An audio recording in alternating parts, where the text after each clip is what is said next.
Hello, welcome to another edition of This Week in Mad Men. A disclaimer before we begin the show, it may contain brief nudity.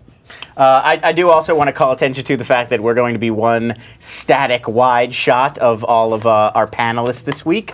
We had some technical difficulties. It's the 60s. It's live TV. It's complicated, all right? I blame Harry Crane. It's clearly Harry Crane or Jason McIntyre's fault, or a combination of the two. So you won't be moving around as you normally would in the studio. It's going to be a static shot like this, but you can still take in the beauty of all of our panelists. No tight shot of me. That's no tight shot of Jacob, and I know it's... Or my cleavage from that one time. Or Jamie's whatever he was making the... Oh, more than that one time, Jamie, believe me. So let's jump right in. Tons, literally a metric ton of stuff to discuss. I'll introduce the panel quickly before we get into it. I am your host, Lon Harris. Next to me, the lovely Jamie Foxx. Next to her, the also equally lovely Judalina Neira. Thank you. And at the other end of the table, Mr. Jacob Birch. Equally lovely. Quite lovely. Distinctly lovely. Yes. Yes, and I had to make a point, I don't mean to offend, but it's interesting that we have a Puerto Rican co-host this time, of Puerto Rican descent, because there was a reference to Puerto Ricans in this episode of Mad Men. We moved in the 50s and we've taken over. You took over We're by... spread from coast to coast, clearly. Puerto Ricans wear brassieres, as Pete Campbell pointed out. Or don't. Or don't, as Harry Crane Crane noted. And interesting, too, that that's a little like recurring motif with Pete Campbell's character, that he seems to not get caught up in the racial lines that other characters obsess about. He wanted to market, I believe it was televisions to the black audience. Now he doesn't care. I believe he said Negro market. Negro market, yes. And then, now he doesn't care if the brassieres are being marketed to the Puerto Ricans. Puerto Ricans wear brassieres. So interestingly, like, that they're so consistent.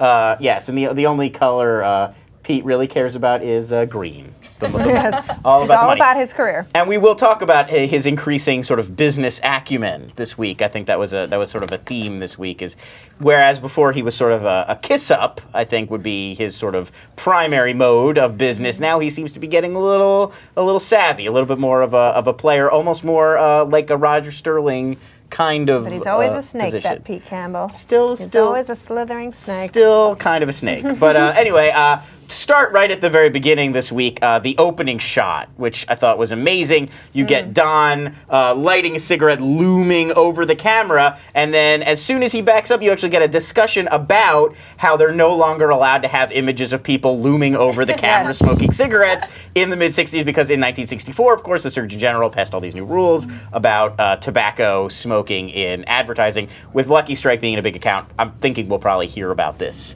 a couple times during the season. It'll probably be an underlying sort of theme of the new sort of world where cigarettes are a little bit more restricted than they were. But anyway, I thought...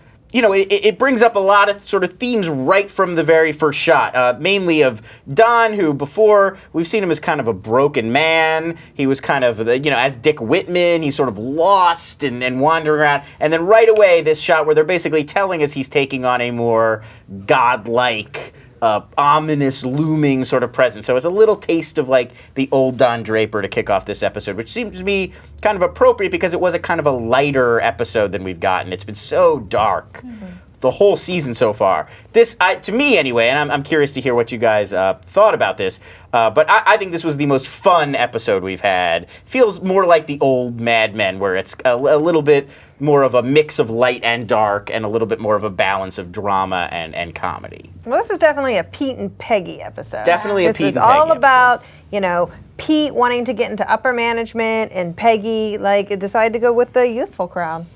Right, yes, Peggy, and then we'll have to talk a lot about that, because that was a fascinating sort of her journey, where early on she was so rigid, so uptight, my name is Peggy Olson and I want to smoke marijuana. And now she's at these, counterculture hipster parties, and she's smoking dope and kissing guys in closets and hanging out with all these boho artist sort of types. I mean, a huge sort of shift, and I think with her character, obviously, the interesting thing was a few weeks ago it was all about, I want to get married, and she wants to settle down. She wants to sort of follow the conventional establishment line. And now all of a sudden this seems to have been almost a complete rejection of that. That's what the episode was about. Right. And then, rejection. that brilliant final shot where it's sort of Pete and the establishment on one side, like Pete is joining up with the old white guys in the business lunches, and Peggy on the other side with all the like young guys in glasses and all the sort of youthful,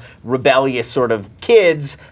Really couldn't have been more clear the sort of dividing line between those two groups. But yeah, what did you guys think about the episode in terms of tone? I mean, I thought obviously this was a more amusing episode than the ones we've had. Like, even though there's some dark material in it. I think there's dark material, but I thought you get the funnest or sort of most lighthearted sense I still think is probably Dawn and Lane last episode. So whereas this episode was more blended, it was sort of humor and serious stuff. You know, you have Campbell having a kid, you have the really striking the last shot with the pairs of the old couple, which I'm sure we'll get to.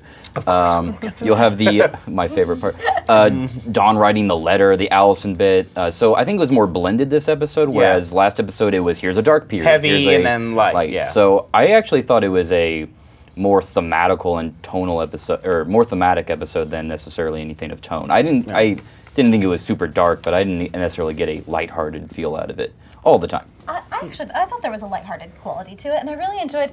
My favorite part from the whole episode was when they're at the party and Peggy's being hit on by the lesbian by Joyce and David Mamet's daughter. And I love how she responds when Joyce goes to kiss her on the ear. Not, I don't like women, but I have a boyfriend, which I think is such a very funny and playful way that women turn down other women. And it was followed by an amusing exchange of, well, he doesn't own your vagina. Yeah, like, no, but he rents rents it. Yes, that was brilliant. It was very funny. It was a great episode. And, you know, it's good to see the sort of more youthful characters taking a step up and running the episode for the first time. And interesting, obviously the first piece of trivia we should bring up, friend of the network, John Slattery, guest on the Kevin Pollak chat show a few weeks ago, directed this episode, directorial debut, did an amazing job. I mean, I thought it was a really it held together well, it was visually very interesting. The pacing was perfect. I think his humor, his sense of humor, and was a Roger's sense of humor definitely came out in a lot of the shots. It was like the shot of Peggy snooping on over the wall, which we'll have to talk about. My desktop background. They're telling me in the chat room it's the second time Slattery directed. I hadn't thought so. Am I wrong about that? I know he's currently directing another episode for I didn't know. Yeah, I thought, they're saying yes, last season he directed one too. I hadn't thought so, but well, there you go. Shows you what I know. Again, our chat room, even more, well, no, I mean, like, the chat room's pretty impressive for this show. They seem to just have all of this information at their fingertips. They're on point, our chat room. One other bit of trivia I wanted to bring up, and I thought this was kind of interesting. I love that he talked about it on the other show I work on. Yeah, the other show, you are in the studio for that show, but you missed that part. I'm too busy talking to the chat room. Well, you're drinking during not only the show, but all shows on this network. I understand. I'm even ones you're not drinking, on. Sitting at home, raising a glass for This Week in Cause. I understand. The one other bit of trivia I wanted to bring up, the Washington Market, they specifically call out that's where the party is. That area, now part of it is Tribeca, but another part of it was raised to put up, anyone know? The World Trade Center. That's the site where the World Trade Center then stood. So an interesting, modernity kind of really forcing its way into the show in a lot of different ways. So even the land they are on now was sort of torn down and made into these big buildings. Anyway, to move on, unless anybody else has anything to say tonally about the episode trivia. The next thing I want to get into, two sort of main themes jumped out at me. Obviously, the first one being rejection. The name of the title of the episode was The Rejected. And the next one was voyeurism, which I thought was a lot of people looking at each other through glass, sort of silently judging one another. So let's talk about rejection first. I know you made a list of rejections from this week, as did I. So let's go through the rejections to see if we each missed any. I had Clearasil rejected in favor of Pons. Yes.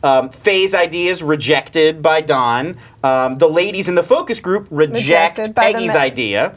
Allison rejected by Don, of course. Peggy rejected by Pete in a sort of an abstract way. He's moving on with his new wife, his new baby. Peggy also rejecting the idea of whenever she put on Faye's engagement ring, rejecting the idea of marriage. And then taking it off. Like, first of all, seeing Don look at her, which is, it's still the funny interplay. As much as she sort of becomes her own person and moves on with her life, still kind of can't get away from that wanting to be approved of and accepted by Don, and then Sterling Cooper, Draper Price as a whole being rejected by the artist that Peggy is talking to. She's like, oh, well, I work for the ad agency. If you ever want to sell your art, and he's like, why would I want to do that? In this very big, over-the-top sort of way. They're saying in the chat room, the lesbian rejected by Peggy. Yeah. I don't know if that was really. It seemed like a sort of a non-rejection. Oh, but that's what I thought was interesting, because I think that's the way that women reject women. I don't think that women. When a man gets hit on by a gay man, he says, I'm not gay. I'm not gay. But women don't do that because that's rude. Is that rude? Okay, it's rude to say, no, I don't get with women. Yeah, and then Elaine is saying Don rejects his own apology letter, which is a good point, and something I think the line he's trying to write very sort of interesting. And I also think that the girls on the panel of the focus group, too, also talking about, they have that great line about, it's not what I see, it's what he sees. Yeah. It's about them being rejected by their boyfriends. The various men in their lives have rejected them, The only time the word rejected appears is the photographs. Yes, the photo that had the stamp on them that they were rejected. Yes. And Faye says rejected. And the old man probably didn't get his pears. Oh. Faye also used the term rejected as well. Whenever she said they rejected my hypothesis. They rejected the hypothesis, right? With the hypothesis being it's the ritual of using pawns. They rejected that in favor of exactly, when a great twist, exactly what Freddie Rumsen had theorized, which is they all just want to get married. I was really struggling with that, with her being such a modern, sort of forward-thinking woman as far as her career, that she would walk into a room and just say, this is what the stats say, even though it's such an archaic.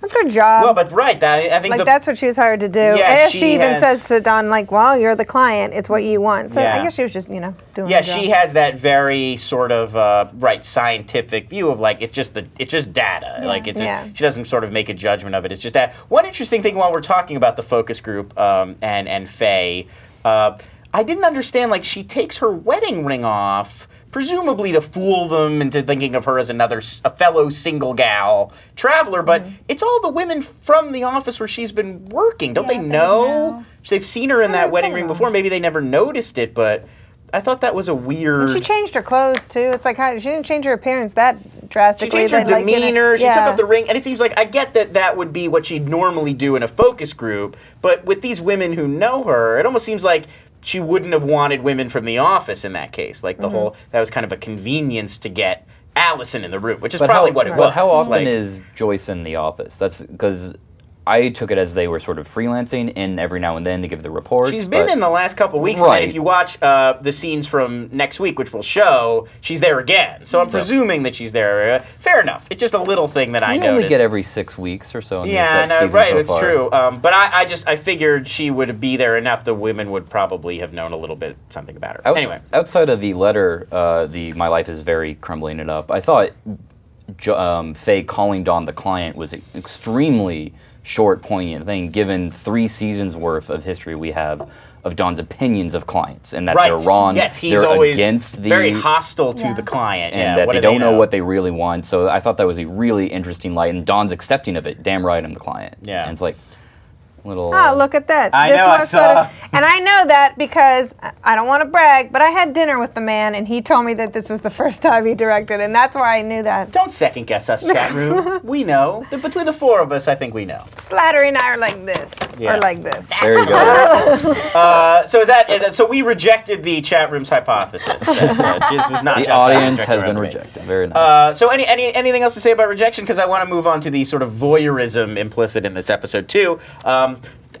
I know it's a lot of lists. I'm gonna throw these out there anyway. Though we had Peggy obviously peeking in on Don after finding out the goss about sort of Allison. We had the focus group session, which is through the mirror, so they're all watching these women tell these very confessional sort of stories. We had Ken and Pete in a very interesting scene. Ken basically calls him out, stop talking about me behind my back. Stop telling all these rumors about me. You said I was the one on the lawnmower, which is funny because he was the one on the lawnmower.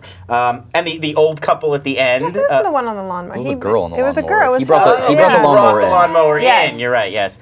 No, it was that. What was her name? Was it Hildy? What was her name? The real ditzy one. I think it was Hildy. That was Paul's secretary. She was real ditzy. Oh, yes, you're right, yes. Because remember, Paul would always complain, I have the worst secretary.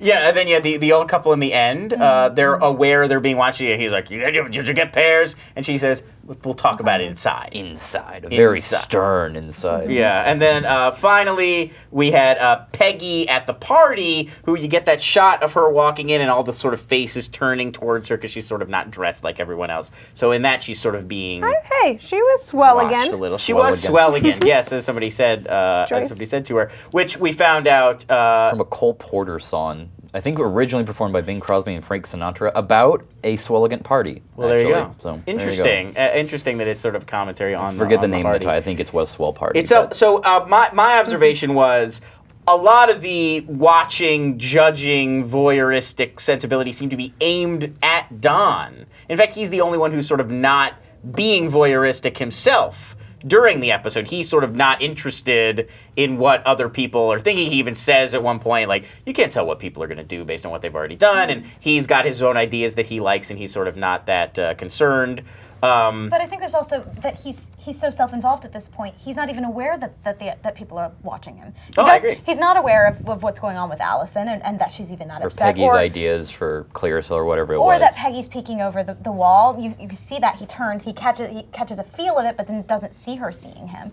Right. So I mean, he's in a dark spiral and he's oblivious. Right. So he's so I couldn't agree more. I think that's exactly like what I wrote in my notes. Like he's sort of so caught up in his own head and even sort of alienated from the rest of humanity at this point. He's not even really paying attention to other people. He's so caught up in himself. And now it's sort of interesting that they are, everybody's sort of voyeuristically at this point. He is, as I called a few weeks ago, I think, the new Freddie Rumpson. Like he's the embarrassing drunk. Yeah. We have to point out that Allison was the first character to point out that Don's a drunk. Yeah. She was the first one to say out loud, he's a drunk, and they get away with murder because they don't remember. And she was the first one to ever point that out, that Don actually has a problem. And you also, in the same scene, have Peggy really taking, I thought, one of her first Dawn moments with, your problem is not my problem. Yeah. Like, that is that's an interesting thing on numerous levels, because I feel like in one way, she is drawing that line, like, well, I wouldn't do what you did, and even though I'm sort of caught up in Don's circle,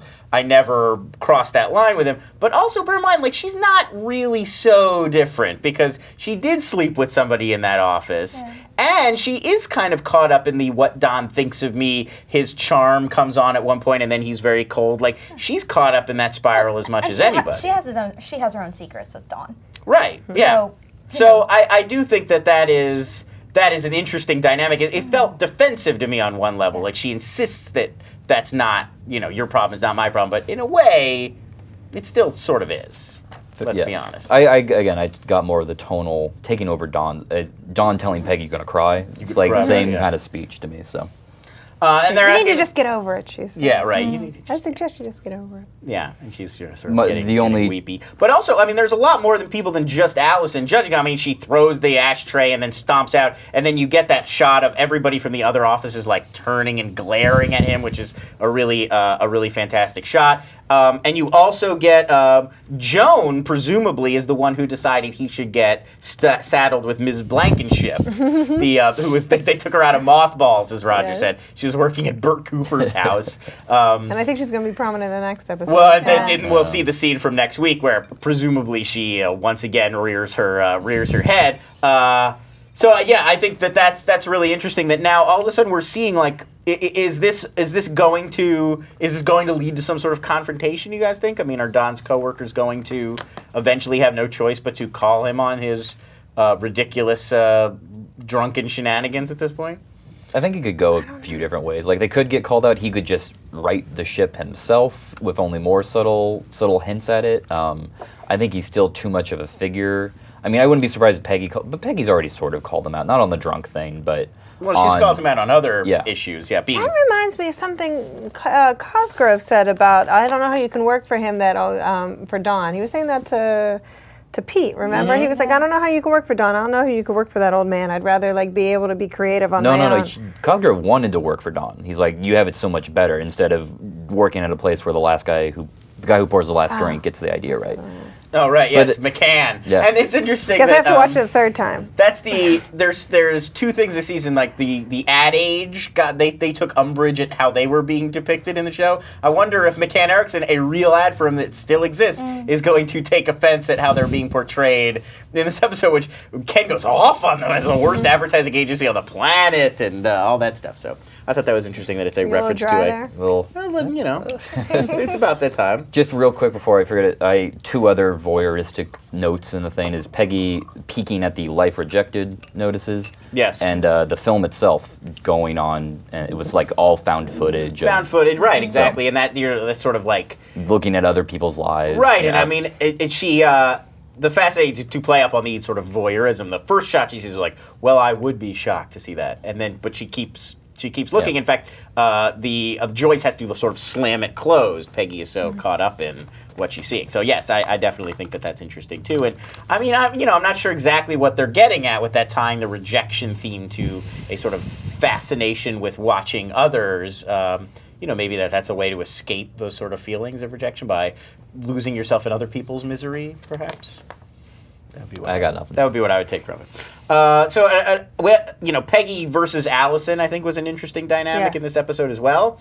So we talked about their sort of verbal confrontation at one point, but also, I mean, I think that who is more empowered is kind of what the question that's coming up. I mean, obviously we're now exploring the sort of sexual revolution has kind of come into the show in a pretty big way recently. So Allison in one way, and I read actually blog posts today that were taking both sides, where some were arguing, Peggy is the one who, Allison is just going to run away and get another job where she's subservient to a bunch of dudes at some magazine, whereas Peggy is really like, even though she's taking some abuse, she's sort of moving her way up all the time. And the others are saying, Peggy just takes it week after week after week, and Allison really like made a stand and let everybody know, what she really thinks. But I felt like her stand came from a place of it was an emotional girl stance. Yeah. It was her standing up to a man that hurt her feelings. It wasn't her standing up for her career or her aspirations. No, you're absolutely, I don't think that she's absolutely right. She was acting on girl emotions the entire time. That's where Peggy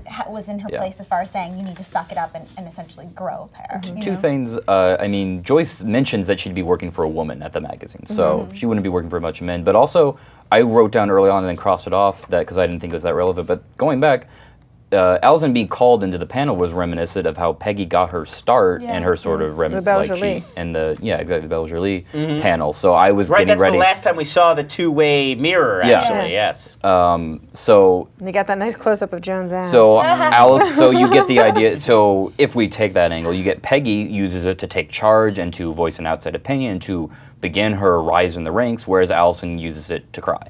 Yeah. So. Granted, Allison was seduced by Don, whereas Don flatly rejected Peggy trying to hold his hand, so they're coming from slightly different angles, but at the same time, interesting parallelism, I think. Yes, well, also, I mean, Peggy has the scene where she goes to congratulate Pete, and there's obviously like a pouty sort of element to it. Yeah. It's very cold, even though it's congratulatory, and she's trying to sort of be mature, but at the same time, there's an element of hurt feelings after all this time as well. So moving on, let's talk about Pete. Once the most hated character on the show, I would say. Yeah, maybe easily. still. No, I love Pete now. He was a real weasel early on. Still has, as Jamie noticed, his weaselly attributes in some ways. Snake. What? Snake? I like Snake. Yeah, he's a snake, weasel. I like to call him a slithery snake. Something like that.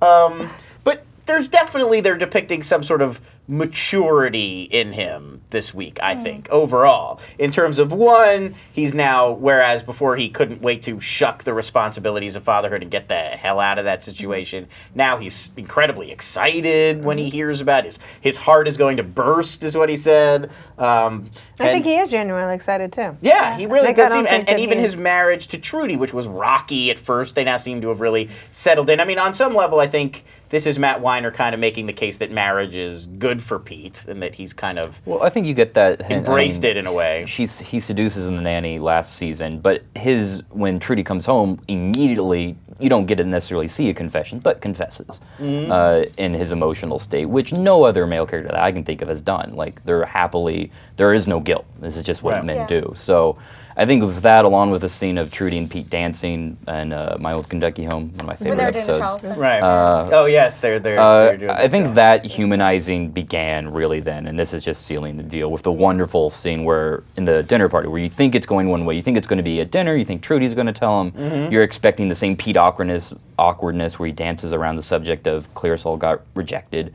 and then he just takes charge and Don Draper's it a bit.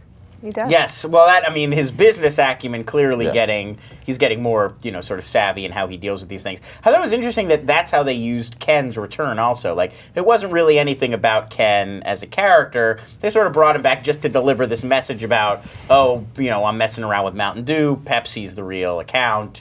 And we're diddling around with all these side brands, and that gave Pete the idea to, let me go after the Vicks account. And you actually, Jacob, had an interesting perspective on the significance of moving from from Clearasil, to Pond's, a teen brand for kids, to Vicks, Pond's and Vicks, which would be very mature people, even elderly people products. Yeah. So I thought that was interesting too, that he's sort of moving up. Credit where credit due. Credit where credit. That is from the Onions AV Club. Does a really great review every. Oh, so you didn't think of that? Totally ripped it from that. So, and I mentioned that to you. I thought that the way he broached the subject with his father-in-law was sort of awkward, though. I was confused. I was sort of.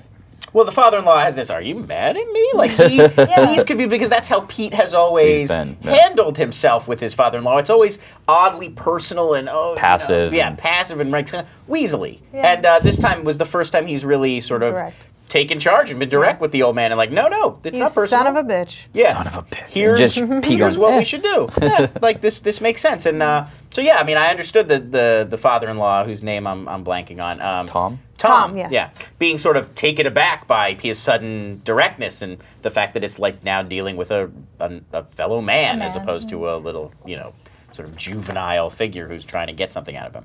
What was the one thing, I can't remember, that Pete said something, muttered something like under his breath a little bit, and then Tom was like, what did you say? And he's like, you heard me. Do you remember that? I do not. I don't. But I've been drinking. That's why I don't remember either. Yeah. There was something and then, of course, the knowing glance between Pete and Peggy, but as we've already discussed, taking them in two, wildly different directions. Like, for Pete, it was, okay, we've handled it. I can now leave that behind, move on with my new life with Trudy and my new baby and my real family. And with Peggy, it was like a sort of final goodbye to the idea of settling down, getting married, raising a family, pining after Pete. It was all sort of over with, and now she can take off with her new crowd and be young and single and enjoy life in that way. So it's single. And I was really happy. I know, with the boyfriend. We'll see about that. I feel like that's not going to last much longer, and this episode was kind of the death knell of that. That character's sort of annoying. Mark, I can't put my finger on exactly why. His whining for sex, the Swedes do it. If that scene didn't mask, it was like, this guy's not on for this show. Yeah. I feel like that was pretty, How did we feel about counterculture writer guy? Abe was the guy she was in the closet with. Yeah, David Kell. They introduced the actual artist. So, they said his name, and I thought it was a real guy. I looked it up to see if that was did they work a real New York artist at the time? Apparently not. No, it was just a made-up character for the show. But, Abe, the writer guy, I feel like he was there just as a convenience because they wanted Peggy to kiss somebody in that closet. You think he's going to come back? Yeah, I get it. They named him. They gave him that, how can I find you? I would not be shocked. Yeah. Maybe I can see him showing up again. Yeah, only one more episode, maybe. I don't know. I think Peggy's going to start running with this crowd. Yeah. No, I definitely think that Peggy is going to start. He'll be up again. I don't know how often, but. And that may be a source of tension to go for future episodes, that she's trying to now maintain this professional life while at the same time going to parties that are getting raided and running around with this sort of crew. And I definitely think that will continue. I don't know if we'll see Abe again. Maybe. Who knows? Want to take a bet? Do you actually want to put money on whether we'll see Abe again? Whoever buys the next whiskey, I think, we see Abe again. I think we're going to see Abe again. We will see. Who knows? Mark this down. I agreed with Jacob on something. Yeah. That doesn't happen much. I'll remember because it's so rare. So yeah, I think that just about anything else from the episode we want to cover. I will end our discussion of the episode with James Walcott from Vanity Fair had a really interesting insight, which is this whole season he feels like is about walls and windows, like the confining, claustrophobic office of Sterling Cooper, and then the windows. And he noted that because you never really get exterior shots, these windows like looking out on nowhere, and these sort of interesting back and forth, and just the layout, how they're constantly complaining about how awkward the new office is. And Pete, in that scene where he goes into Harry Crane's office, I hate this office, and everything's always Joan cluttered. had to work out of Roger's office just because he was not there that day. She's like, well, I guess I'm going to work out of his office because I know he's not coming in. Right, and her office got taken over, and everybody seems sort of, they're awkward and then, in their new environment. Rumson said he didn't even have an office. He's like, well, at least you have an office. Right, yeah. So that's definitely an ongoing theme of this year, is that they're all awkward in their new roles and in they're sort of finding their way still in this new. And yes, Wilbur fan in the chat room picks up Dawn's apartment too has been a source of like this kind of creepy claustrophobic bachelor pad really is. apartment, which is kind of sad, even just as a setting. He kind of knows all his neighbors' business. And we're they're all And bunched the up neighbors next are to just each other. the weirdest neighbors ever. Well, we have to close with talking about. Did you get Paz? The cryptic. Maybe the most non sequitur closing scene Which I loved in the history of Mad Men. The old couple, because you have that Pete and Peggy moment, which really seems like how 99% of Mad Men episodes would have ended on that beat. And this one, they go into this separate little moment with this old couple. Did you get the pears? Did you get the pears? I'm looking for theories. What do you guys think? What did it mean? I was trying to read into it that initially at the very beginning I'm like, oh, he's looking at this couple and seeing what he doesn't have. You know, this But it aged wasn't couple a loving. It wasn't loving. No, it wasn't and like. it had this creepy vibe on the end. So I was trying to read that into that, and I couldn't get there. And they were saying in the chat room, David Lynch directed this. It was very David It would be like Lynch. someone with It crazy really hair, was. jazz music in the background. But otherwise, yes, it was very. It was out of place, and out of place to the point where you know it has to mean something to somebody, or they wouldn't have put it in there. It's not natural to the show. And yeah, like I thought that too. Like, oh, it's an old couple that's representing the marriage he's never going to have, and that he's never going to be with somebody forever. But it wasn't a happy man. Like, no, it was angry. He's like, and did you get the hostile. bears? And she's like, we'll discuss it inside. Yeah, I mean, who would weak want to of it. be with those two people for any more than 5 minutes at a time? And yeah, I tied it into like, well, they're sort of acting out this domestic drama in front of Dawn, so it's got that like other people snooping into their business and whatever. But that can't be the whole reason it was in there. Graham is saying like maybe pairs, like a pair of people instead of pairs, but I still don't really get what the significance would be of that. It seems to make like me a little bit laugh. of a That's stretch. all. It's the only reason why it's It was there. funny, but I'm still. I have to admit, as much as I wish I had a great killer theory to blow you all away with, I'm not really sure why that was there. No, I think the closest you're going to get is that you're the snooping on people, and then she's like, "Let's discuss it inside." Let's discuss it inside. I think that's the closest I could draw and from then it. it's a rejection. He probably doesn't. By her tone, I'm going to assume she didn't actually get pears, and he's going to be pearless. So before we Because you would wrap have up, just ended it and been like, "I got the pears." Shut your face. So before we wrap up, I know we're running a little long tonight, but let's take a look at the clip from next week's show. AMC puts this up every week.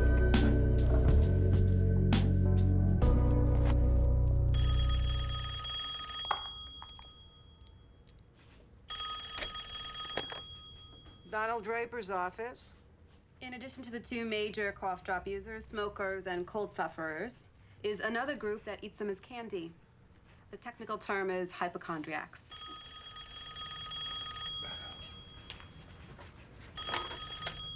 Donald Draper.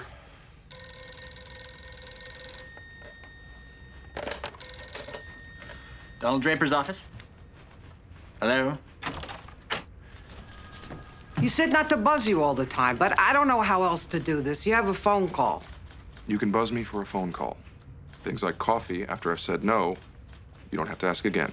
You're always asleep in here. Walter Hoffman from the Times, he's a reporter. What's it regarding? You want me to go ask? I think we're done here.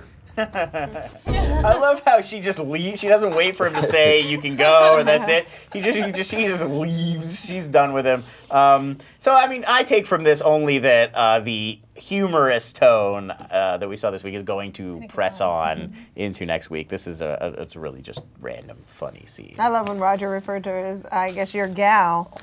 Yeah, right. She can't really be I love Miss Blankenship. I hope she's in the entire rest of the show. One thing I want to mention as we close out, you can bring it up on my laptop here. eBay is holding a Mad Men charity auction.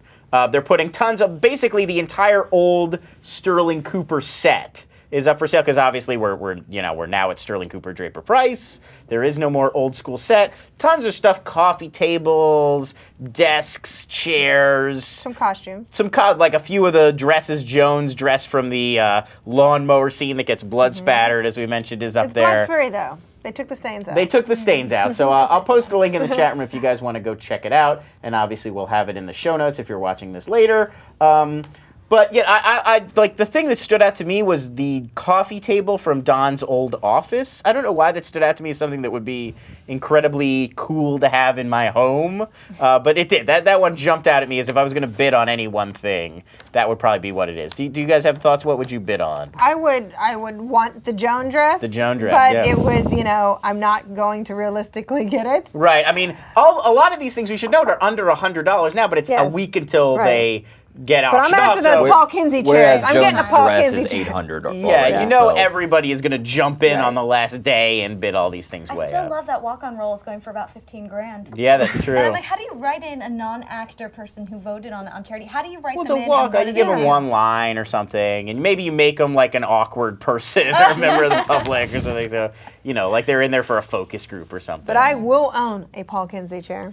Yeah. You know me. That would be all. If you get one, you have to bring it in. I'm going to smoke my pipe. I'm going to smoke my pipe in my Paul Kinsey chair. Yeah, Elaine in the chat was running the drapes. They have like drapes from Peggy's office and Don's office. That would be really cool as well. I was going to go with a chair, just from either the conference room to Don's office. Just a nice little. They're affordable too. It probably will go to $500 or $600. You think? Yeah. Probably, but at least. Wonderful for a conversational piece that, It would be worth a couple $100 for sure. Assuming it's not prop quality and it's actual nice. Oh no, I've been on the set. This stuff is real, and they seek out vintage furniture, and they actually get a lot of donations from people, like just fans of the show. Like it should last you a lifetime, and it's a conversational piece for the rest of your life. So I'd pay $600 for that. So. We'll see what it's like in 6 days. Yeah, and I'm definitely going to check back and see what the prices are like and if I can reasonably swing it. I like that suggestion that we should pull together our money and get the table and chairs. Get a table and chair. We could get like one thing and just pool all our money. I think. One table. Where are our internet monies? Yeah, like all right, this show is worth at least $100 million internet dollars. So. Mark Jeffrey can pay for it. Yeah, we can swing it. So I guess that is our show. Thanks very much to our panel. We will be back next week, still with no Jason McIntyre. He's still going to be gone next week. This is an epic-lengthed vacation he's taking. He told me he was coming back. Oh, is he? No, he's gone next week. He's gone next week as well. He extended his trip. Americans are taking over. Are we going? Right, we'll have Judalina Janie's return. available. Janie Haddad Tompkins, our lovely panels from last week, will be here. One of we's getting kicked out. I think it's this one, But, it's been a pleasure. I will return. If I'm not here next week, I will return for the last episode or two of the season to sort of wrap it all up. Thanks, everybody, for joining us. We will see you next week, or they will see you for another episode next week of This Week in Mad Men. I hope you enjoyed the show. This Week in Mad Men. You watch it.